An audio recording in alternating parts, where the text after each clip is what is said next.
Hello everyone, this is Sanjay Parashar. Welcome back to the channel.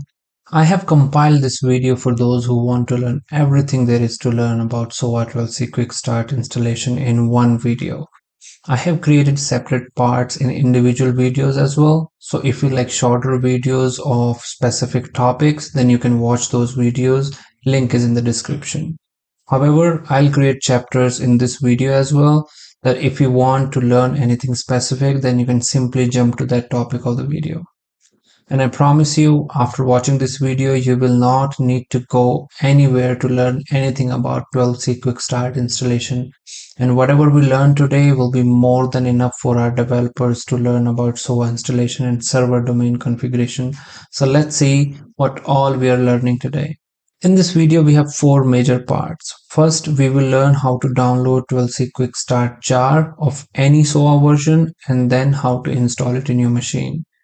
Then we will learn about different domain configurations and their major differences as part of SOA 12C QuickStart. That is default, standalone, and compact domain. My personal favorite to quickly start developing SOA services is standalone domain. Then we will do configuration of each domain in our machine one by one. And while configuring compact domain, we'll also install Oracle 21C database in our machine and we'll also run RCU on top of that database to create required schemas. Just one last thing before we start with the video, that all the commands, locations, and websites used throughout this video are mentioned in the description box. So now let's start with the video. So I will be installing 12.2.1.3 version of SOA 12C in my machine because that is still my favorite out of all the versions. This is not the latest version. I think the latest version is 12.2.1.4. I have worked on that version, but I still prefer 12.2.1.3. However, installation process is same for all 12C versions. So step 1 is downloading the SOA suite archive files or the QuickStart jars. So to download the latest version, you can go to this particular website on Oracle site where you can simply go ahead and download it. Or if you would want to download the version that I am using, 12.2.1.3 or any other version, then Oracle provides an e-delivery oracle.com website. You go there, sign in, add your whatever that you want to install into your cart and continue, agree to the terms, and then you can download it from there. I will put all those links into the description. Now step 2 is to install a JDK. I am going to use JDK 1.8 update 191 because I know it works with that one. However, to know which JDK version is best supported by your installer, you can check out the security metrics document provided by Oracle. And I'll put a link of that particular page also in the description, and you just go there, you search for Fusion middleware, you look for the version that you're installing, and you click on the download button, and an Excel file will be downloaded. It's a very vast, very complicated document. So my recommendation is just follow what I'm doing and it will work like charm. So let's install JDK. I have this JDK downloaded already. If you don't have it, you can download it from Oracle website. It's all free. It's a pretty straightforward installation. You just click on next and let it install. And we'll click on OK here. Destination folder is C, program files. This is OK. And once it is successfully installed, you can close it. And now the step 3 is to extract the SOA jar files that we just downloaded, and then we will launch the installer. So just follow along. And these are the commands that you'll need to execute. So open your command prompt in an administrator mode. So run as administrator, give it access, and then this window will come. And now we'll need to execute those commands one by one in that same fashion. I will put those commands in the description box so that you can simply copy from there, edit it according to your folder structure, and then execute them. So let's just do that. So in first command, I'm setting the Java home. I'm setting the path that goes till Java home and then bin folder. And now I'm changing directory. CD stands for change directory, and I'm going to where my SOA jar files are.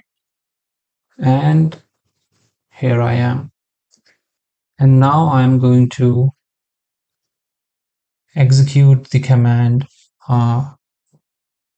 -jar, which will simply extract the jar files using the Java utility that we have under our Java home/bin.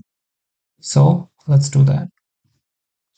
So now, as you can see, it is extracting the installer. So let's just wait for a while, and now our installer is going to start. As you can see, it already started now. And the next step now is to follow the instructions that we have as part of this installation process, the QuickStart installation, and our SOA will be installed. So let's do that. Click on next, and we're going to skip the auto updates as of now.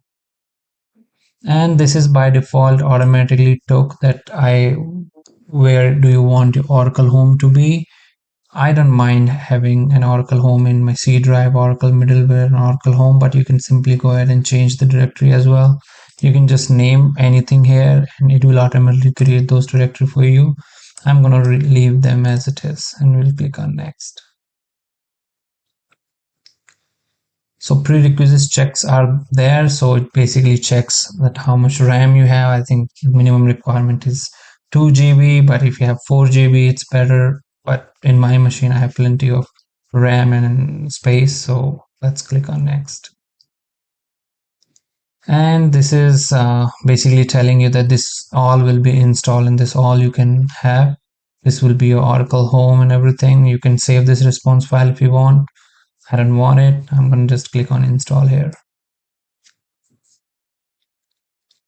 And now this could take a while. So last time, like 3 years ago, when I created this installation video for the first time, I had no idea how I could sort of fast forward this or edit this. So that's why what I did is I did not install it. I just said that, you know what, just click on this install and it will work. But now let's fast forward this.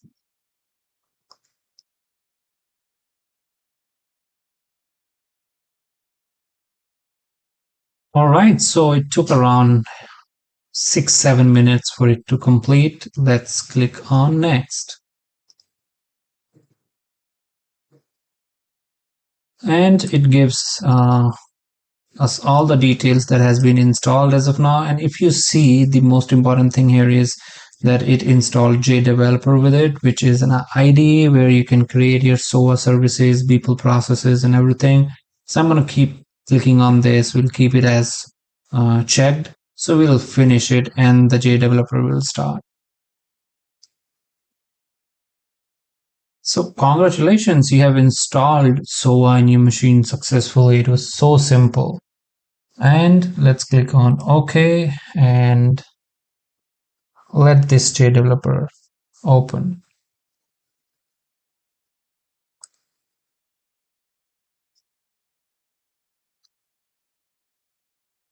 Here I usually just select everything. So this is your JDeveloper, and now you can start developing your SOA services. You can simply come here, new application. I want to create a SOA application, and after that you can it will download all the features that you need in order to use SOA, and you're good to go. You can create SOA applications. You can start creating projects. You can start using people process and stuff like that. And it's so easy to create services with JDeveloper now.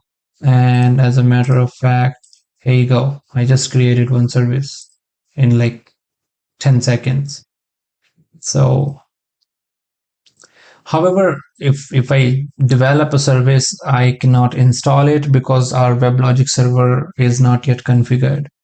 There are different domains that we need to configure or that we can configure in order to use WebLogic and deploy our services and have an enterprise manager console, SB console, SOA composer, and all those web pages.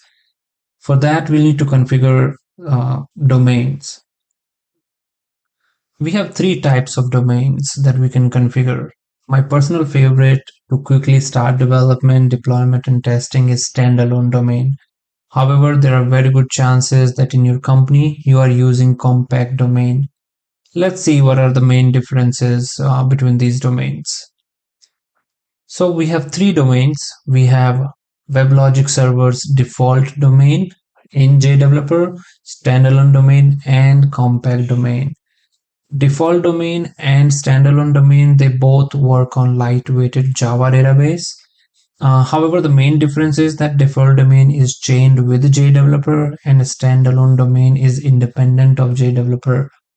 We'll discuss what it means when we will talk about individual domains in detail. Compact domain is probably the most complicated out of these three domains because you will need a dedicated database and you will need to create all necessary repositories by running RCU with compact domain. Now let's discuss each domain in detail and configure them one by one. So let's first talk about default domain. Default domain is created on integrated WebLogic server, which is chained to JDeveloper. That means when we close the JDeveloper session, WebLogic server also shuts down. An integrated WebLogic by default uses Java database. So this default domain also uses Java database for its internal tables and schemas. It's very lightweight, very easy to configure, and suitable for POCs on your local machine. There are some drawbacks of default domain, like this is chained to JDeveloper. That means every time you start a new JDeveloper session, you will need to relaunch integrated WebLogic server. And whenever you close JDeveloper, your server also shuts down, which is definitely a headache. Also, managed file transfer, enterprise service scheduler, healthcare, B2B, business activity monitoring components are not supported as part of default domains. But if you just want to sort of start your learning with SOA, create a few services, deploy them and test them, see how Java database works, then this will suffice the purpose. So let's start the demo and configure the default domain first. Alright, so this is our JDeveloper, which we saw in our last video that it gets installed with the SOA QuickStart installation that we did in our last video. So we'll have to open the JDeveloper, and as we just learned that default domain is chained with JDeveloper. So we'll come to here under Windows, we'll go to application servers. Now under application servers, we'll see this domain, default domain. So we can right click on this and we can click on this create default domain. We'll click here and we'll give it a password. We can leave everything as it is, just password, and we'll need to confirm the password and we'll click on OK. And here, as you can see, it says running integrated WebLogic server. So it is now creating the domain. So let's just wait for some time. Okay, as you can see, it took around 4 minutes and our service, our domain is configured properly. Now we'll need to right click here and we need to start server instance. Let's do that.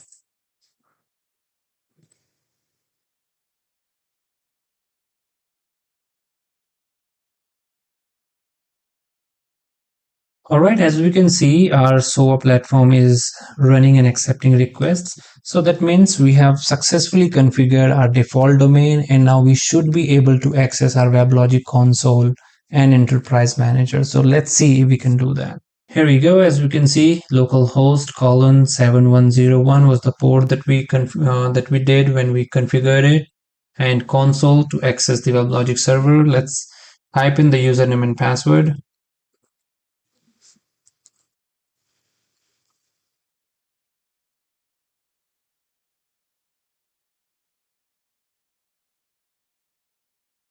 All right, as we can see, we are able to log in. Let's check a few important details here. So if we go to server, we can see that our default server is running and our name of our domain is default domain. I am going to check our enterprise manager as well here.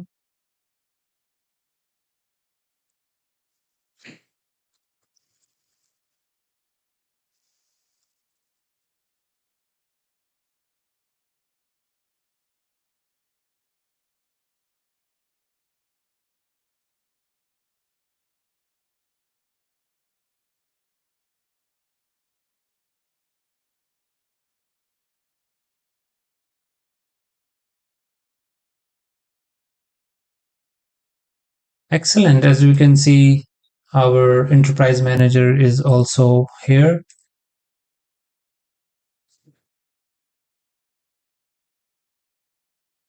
All right, so that's how you configure your default domain, which works on Java database in background, which is very lightweighted. You can start developing your services, deploy an EM, and test it.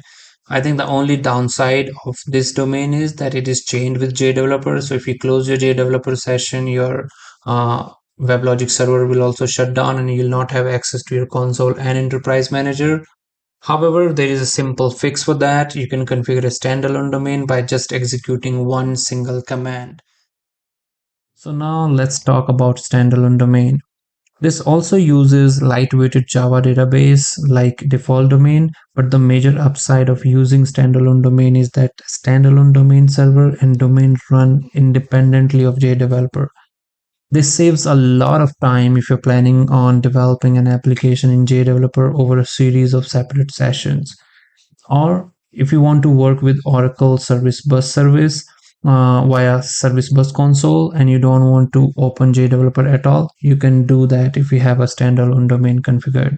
The downside is same as default domain. It also doesn't support MFT, ESS, healthcare, B2B, BAM components. However, if you just want to start your journey of learning SOA and its different components, then standalone is the way to go. You can configure standalone really quickly and you can start learning SOA, as most of the tutorial videos that we have created on this channel are using standalone domain only.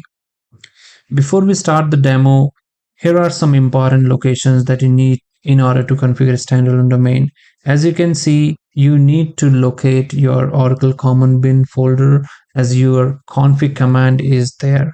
And also you will need to know the QuickStart template locations for SOA and OSB. If you're following everything that I am doing in this SOA 12C installation series, then these are your Oracle home locations. Otherwise, you can update them as your directory structure. I will provide these locations and commands in the description box so you don't have to pause the video or take any notes or anything. So now let's start the demo that how you can configure and use standalone domain.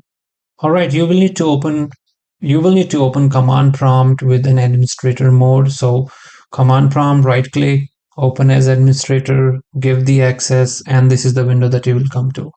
Now you will need to go to the bin location. Here it is. So under Oracle common bin, you'll need to change directory to this particular location because our config command is in this bin. We hit enter and now we have reached to the bin location. Now you will need to set parameters or import your SOA and OSB template jars. So my SOA template jar is here, oracle.soa underscore template jar. This is the location for me. So under Oracle Home, SOA, Common Templates, and WebLogic Server. My OSB jar is also present here. Oracle Home OSB, Common Templates, WLS, and oracle.osb underscore template.jar. So these are the two jars that I would want to import because I personally work on SOA and OSB both. If you just want SOA, then you can simply use SOA jar. If you want just OSB, you can use just OSB. I recommend to use both because they both go hand in hand whenever you're developing any project. So in order to import those jars, you need to set a parameter like this. So set qs underscore templates is equals to, then you give a SOA jar, comma, then the OSB jar, and hit enter. And now you will need to run your QuickStart config command, which is qs underscore config.cmd, and you hit enter. Now let's just wait for a few seconds for this configuration wizard to open the installation window for us. All right, here you go. You'll just need to give password. This could be same as your default domain's password, or it could be different. It doesn't matter. By default, it comes as base underscore domain. If you want, you can change it. If not, that's okay too. For me, as I already have a base domain in my machine, I'm just gonna change it to SA, which stands for standalone domain.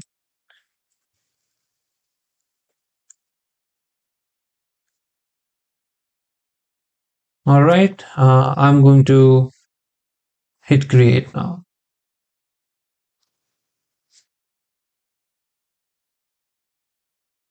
All right, now we'll click on next, and our SA underscore domain has been configured.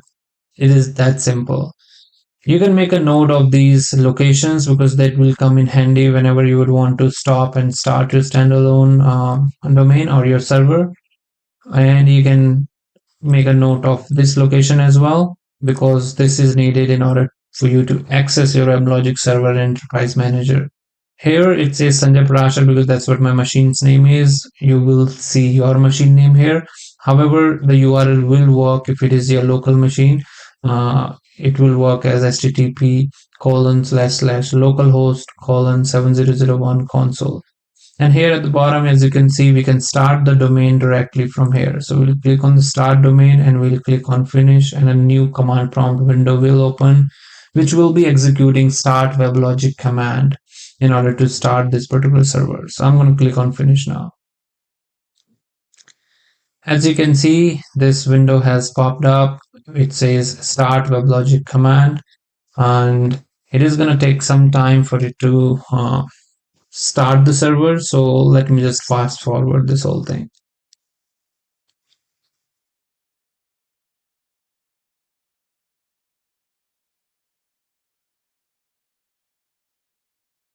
All right, as we can see, SOA platform is running and accepting requests.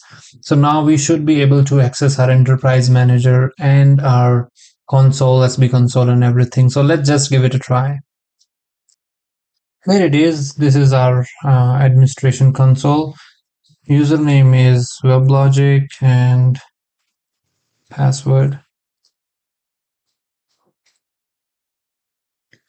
All right, let's click on servers. Our admin server is up and running, and the domain name is SA underscore domain. Let's open our enterprise manager as well. This is our enterprise manager. Username will be the same.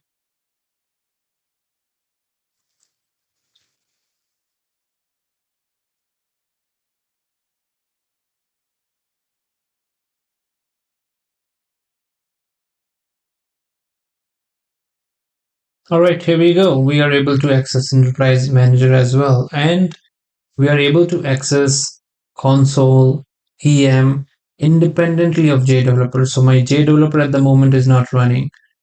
And this is the major benefit of using a standalone domain. So now let me show you how you can stop and start servers within your standalone domain. So here you can see this is the start WebLogic command window.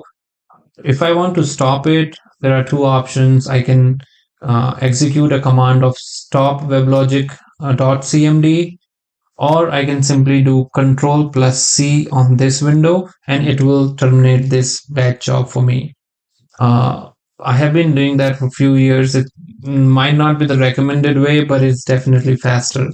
So I'll just do that, and then we will start our WebLogic server one more time.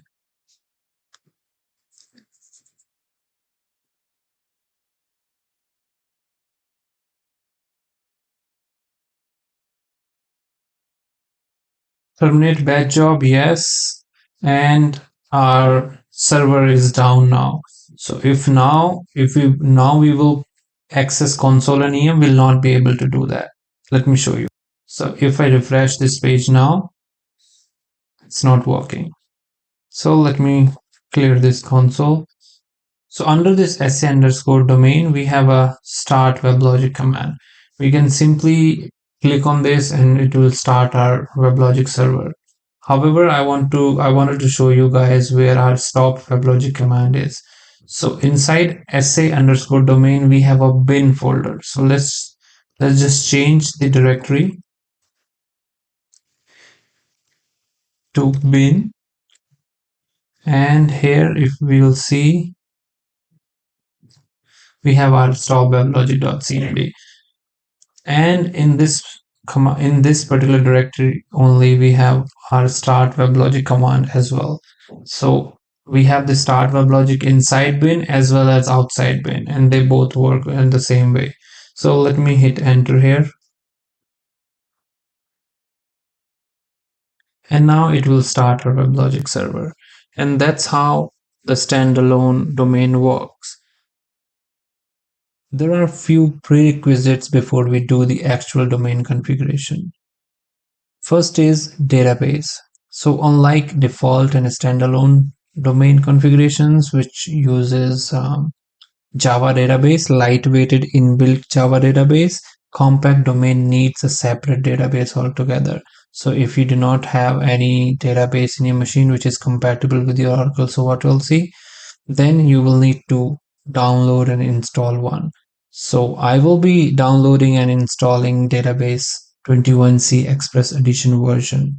I'm going ahead with the latest version of database because I have different technologies that I work with, like ODI, MuleSoft, and all, and I can really use a latest database. However, you can use any database that is compatible with Oracle SOA 12C. And to know which database is compatible, I have shown that in previous parts of this series, that you can download the certification metrics to see which database version or which JDK version is compatible with your SOA suite. The second prerequisite is that you need to create schemas or repositories in the database. And we will be using RCU script to do that. And RCU is already available for us to run since we installed SOA as part 1 of this series. So let's go ahead with the first step where we need to install database. So I have this latest version of Oracle database already downloaded. So click on setup.exe and we'll follow the steps. If you don't have it downloaded, it is free. You can download any version you want, which is compatible with your operating system. Accept the terms, click on next, and we need to ensure that we remember this database password and also sys system and pluggable database admin accounts. Next, we'll click on installed. And now I'm going to fast forward this. It took me around 20 to 25 minutes for this whole thing to get installed.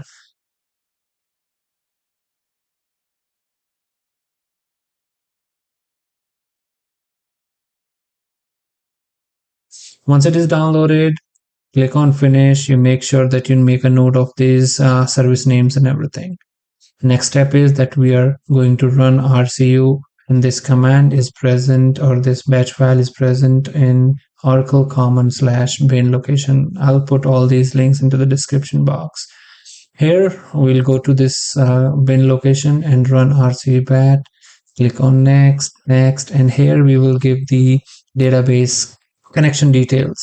Local host as host name, 1521 port, and our pluggable databases service name is xepdb1. And if you did not install the latest version, it could be just xe for you. Username sysdba, and next.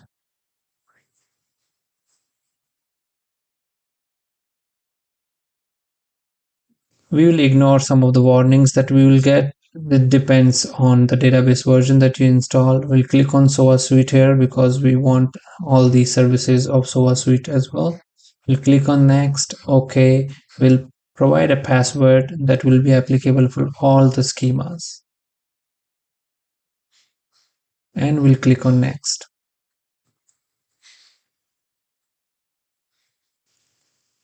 We'll keep all the default values and click on next. We want to create table spaces, so we'll click on OK. Okay, and we'll click on create. And now repository creation utility is working and all the schemas are being created for us. It took me around 10 minutes, I guess, and I'm going to fast forward this whole thing for you guys.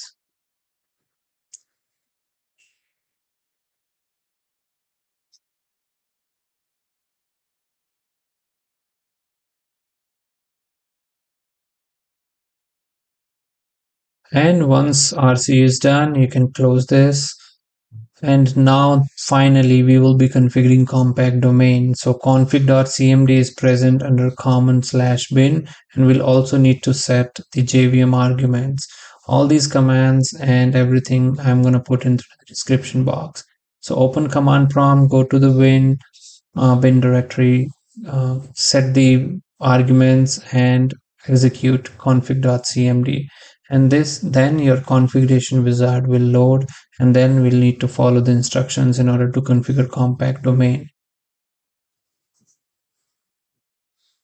We want to create a new compact domain, so we'll select that. And I don't want base_domain, I want compact_domain because I have multiple domains in my machine at the moment. So once you're sure about the domain name and the location, go ahead and click next. Here you will select all the components that you want, all the services you want. So I want SOA and OSB, but as you can see, we have business activity monitoring as well, which was not present as part of standalone domain. So I want SOA suite and I also want service bus. These are the two technologies that I want to work with as part of this compact domain. If you want to add more, you can, and it will work just fine. So now click on next.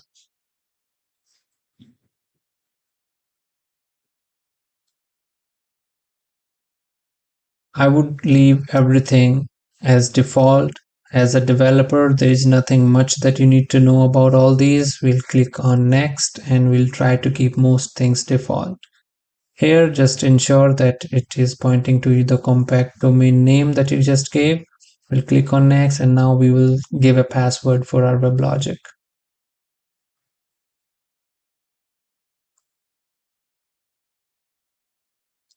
We'll click on next. The domain mode is development. And here you'll need to give the Oracle connection strings. So localhost, your pluggable database service name, and we'll click on get RCU configuration. Once it is successful, then we'll click on next. We'll leave everything as it is, but as we can see, all the schemas are here right now. Click on next.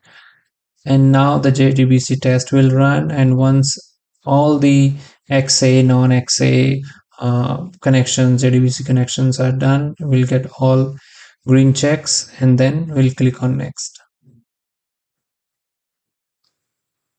We'll leave the key store settings as is and click on next, and we'll leave that blank and we'll click on next. Now we have a summary and we'll click on create, and now our domain configuration is going to start. It might take a few minutes, but let me fast forward this.